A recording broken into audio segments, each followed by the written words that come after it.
ভাইয়া প্রথম যেটা জানতে চাই, আর এই টার্মসটা আমি আসলে আমার মনে হয় আপনার থেকে সবার প্রথমে শুনেছি, সেটা হচ্ছে ইমোশনাল ইন্টেলিজেন্স। আচ্ছা।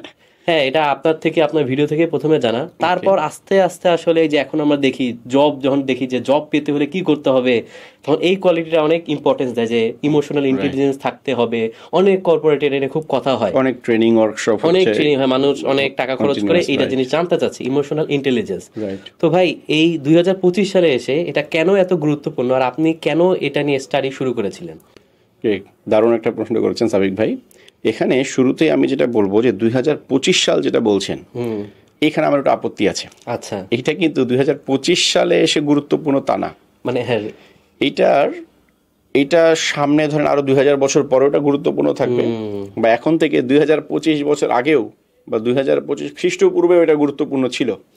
কারণ কি, এর হিস্ট্রিটা যদি আমরা দেখি যে ইমোশন এবং ইন্টেলিজেন্স কখন মানে দুনিয়ায় আসছে, কখন এই দুইটা জিনিস যখন ফার্স্ট মানুষটা দুনিয়ায় আসছে। তখন থেকে ইমোশন। কারণ আল্লাহ সুবহানাহু ওয়া তাআলা যখন আদম আলাইহিস সালামকে তৈরি করলেন, তখন তার মধ্যে ইমোশন দিয়েছেন, ইন্টেলিজেন্সও দিয়েছেন, আকল সম্পন্ন করে তো পাঠিয়েছেন। তো তার মধ্যেও কিন্তু কি ছিল, ইমোশনাল ইন্টেলিজেন্স ছিল। অর্থাৎ এর হিস্ট্রিটা হচ্ছে মানুষ যখন থেকে আসলো, সৃষ্টি হলো, তখন থেকে কিন্তু এই জিনিসটা আছে। এখন কেন 2025-এ এসে বা রিসেন্ট বছরগুলোতে এত বেশি শোনা যাচ্ছে? কারণ এখন যখন আমাদের ম্যানেজমেন্ট এক্সপার্ট বা লিডারশিপ এক্সপার্ট যারা আছেন, তারা যে কোয়ালিটিগুলো বের করছেন যে কিভাবে আমাদের এই যে কম্পিটিটিভ মার্কেটে, হ্যাঁ, একটা জব মার্কেট বলেন অথবা বিজনেস হতে পারে অথবা ইন্ডাস্ট্রিতে, কিভাবে কম্পিট করা যায়, কোন কোর স্কিলগুলো থাকলে একটা মানুষ এই প্রতিযোগিতায় এগিয়ে থাকবে, তখন এসে ইমোশনাল ইন্টেলিজেন্সকে হাইলাইট করা হচ্ছে।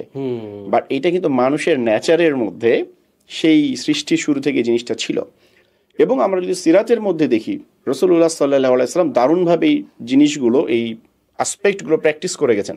হ্যাঁ, তখন কিন্তু এত গালভরা নাম ছিল না যে ইমোশনাল ইন্টেলিজেন্স, হ্যাঁ, এমপ্যাথি, সোশ্যাল স্কিল, কিন্তু প্র্যাকটিসগুলো ছিল। আমি আপনাকে যদি একটা এক্সাম্পল দিই, যে একবার রাসূল সাল্লাল্লাহু আলাইহি সাল্লাম যাচ্ছেন রাস্তা দিয়ে, তো হঠাৎ তিনি দেখেন যে একটা মহিলা খুব বিলাপ করছে ওইখানে। আচ্ছা। তো তিনি বললেন, নিষেধ করলেন, তুমি কাঁদছো কেন, এরকম মানে নিষেধ করলেন যে বিলাপ করো না। বুঝতে পারলেন কেউ মারা গেছে, তিনি কবরের পাশে বিলাপ করছিল। তো তিনি আল্লাহ রাসূলকে এটা শুনে বলছেন যে আপনি সন্তান মারা যাওয়ার কষ্ট কি বুঝবেন, খুব মানে রাফ একটা টোনে। তখন কিন্তু অলরেডি 5জন সন্তান আল্লাহ রাসূলের দুনিয়া থেকে চলে গিয়েছে। এই মানুষটাকে বলছে আপনি কি বুঝবেন সন্তান মারা যাওয়ার কষ্ট। তখন তিনি দ্বিতীয় কোনো কথা না বলে ওখান থেকে চলে আসলেন। একটু পরে সাহাবীরা যখন বলছে, তুমি জানো তুমি কার সাথে কথা বলেছো, কার সাথে? তো আল্লাহ রাসূল। দৌড়ে ছুটে গেলেন, তার কাছে ক্ষমা চাইলেন। তখন তিনি প্রথম শুধু একটা কথাই বললেন যে দেখো, সবর হচ্ছে প্রথম আঘাতে। এই যে স্টোরিটাতে দেখেন, উনি কিন্তু ওই জায়গায় ওই মহিলাকে কোনো ফার্দার কিছু বলে নাই যে তুমি মানে জানো না, বা তুমি জাহেলিয়াতের মধ্যে আছো, বা এইসব ঠিক না, হারাম। আমারই তো এটা আমি জানি, আমার কষ্ট হয়েছে, এটা নিয়ে এগুলা কিচ্ছু বলেনি। রাইট, হ্যাঁ, যে তুমি কাকে বলছো জানো, তোমার কয়টা সন্তান মারা গেছে, আমার তো 5জন মারা গেছে। কেন? কারণ তিনি বুঝতে পেরেছিলেন যে একজন মহিলা যার সন্তান মারা গিয়েছে, তার আবেগটা কোন অবস্থায় ছিল। এটা তিনি ওই জায়গায় কিন্তু কোনো লজিক, কোনো মানে প্রেশার রাইজ করে কোনো কিছু করাইতে দিয়ে কিন্তু কাজ হবে না। সো তিনি তার ইমোশনটাকে ধরতে পেরেছেন এবং সেই অনুযায়ী তিনি অ্যাকশন নিয়ে চুপ হয়ে গেছেন।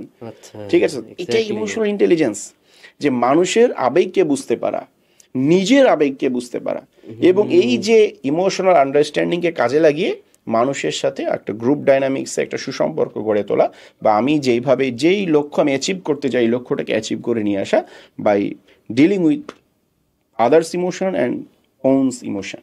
এই জিনিসটাই হচ্ছে ইমোশনাল ইন্টেলিজেন্স। হ্যাঁ, তো এই যে কেন এত গুরুত্বপূর্ণ হয়ে যাচ্ছে, ওই যে বললাম যে যেহেতু কম্পিটিটিভ মার্কেটে আপনার এখন ইভেন এটাও বলা হচ্ছে, একটা সময় আইকিউ আমরা খুব শুনতাম যে আইকিউ টেস্ট, যার আইকিউ যত বেশি সে তত বুদ্ধিমান। এখন বলা হচ্ছে ইকিউ, হ্যাঁ, ইমোশনাল কোশেন্ট, এইটা যার যত বেশি সে তত আগায় থাকবে। সো আইকিউর চাইতেও ইকিউ এর গুরুত্ব এখন অনেক বেশি বলা হচ্ছে, বিকজ এই মার্কেটে ডিল করার জন্য ধরেন একজন মানুষ অনেক বুদ্ধিমান হতে পারে, কিন্তু সে ইমোশনকে বুঝে রাইট স্টেপ নিতে পারছে না, তার এই আইকিউ তার জন্য খুব একটা বেশি কাজে দিবে না। সো এখন আইকিউর চাইতে ইকিউ অনেক বেশি ফোকাস দেওয়া হচ্ছে, অনেক বেশি গুরুত্ব দেওয়া হচ্ছে, এবং সামনে এটা আরো বাড়বে।